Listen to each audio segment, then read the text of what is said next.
The Lost Duke of Wyndham by Julia Quinn. Stand and deliver! The words that evoked alarm and fear in the 18th and 19th centuries when traveling the roads of England brought more than just the bumpy travels, even in a well-sprung coach. And it was the first words Grace Eversley heard after a delightful evening of gaiety at a local assembly. She was even enjoying the ride home. Her employer, the arrogant, haughty, and stern Dowager Duchess of Wyndham, was asleep, until shots rang out, and the carriage abruptly halted, casting them both to the floor. Still crouched, Grace froze when the door was flung open, and the masked man confronted them, brandishing a menacing pistol. The man peered inside, then in a most polite manner, "Ladies," and with a graceful motion, swept his arm in an arc to usher them out. "The pleasure of your company, if you will." Grace turned to the Dowager, expecting to find her spitting with fury. But instead, for the first time in her employment, saw the Duchess silenced and had gone white. The highwayman leaned in, one shoulder resting against the doorframe. He smiled then, slow and lazy, and with the charm of a rogue. Three things were abundantly clear to Grace. He was young, he was strong, and he was dangerously lethal. Grace gave the Dowager a nudge. "I think we should do as he says, ma'am." "I do love a sensible woman," he said with a quirk of a smile. Then, extending his arm as if they were embarking at a house party and he a country gentleman. "May I be of assistance?" This was no ordinary highwayman. Grace could only stare at him. Even with the mask, she could see the laughing green eyes of a devilishly handsome man. Once standing outside the carriage, Grace turned to the Dowager and was amazed she hadn't given the man a dressing down.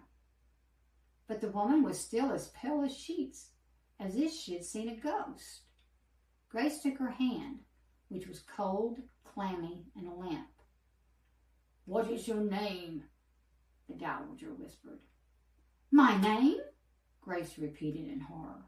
"Your name," she repeated with force, clearly addressing the highwayman. He only laughed.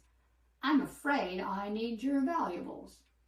Never taking her eyes from him, she slipped her beloved family heirloom from her finger and gave it to the man. However, the Dowager quickly became demanding and nearly hysterical.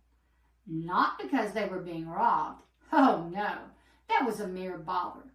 She wanted the highwayman's name and was adamant about it, shoving a miniature in his face, pressuring him to recognize the man. But not until she announced the name and the image did the stranger steal. Then insisted it wasn't his name. After giving the man direction as to where she could be found and expected his call, she returned to the equipage. Only then did he face Grace and whisper, "My name is not Cavendish, but it once was." Oh dear, what now? This is where our story begins.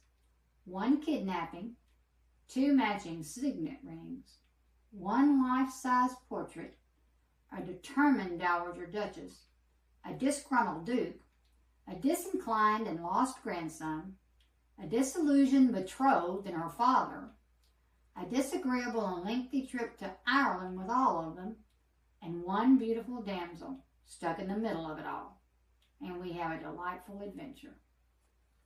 It's been several years since I read this book, but for me, this two-book series is Quinn's best. This one was published in 2008, in the middle of Quinn's writing career, and years before the Bridgerton series, at a time when personally I think she was at her freshest.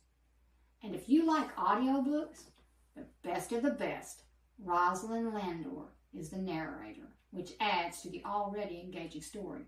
There are a couple of questionable historical accuracy issues, but the story is good and well paced. I rated an A and the heat level is a 2.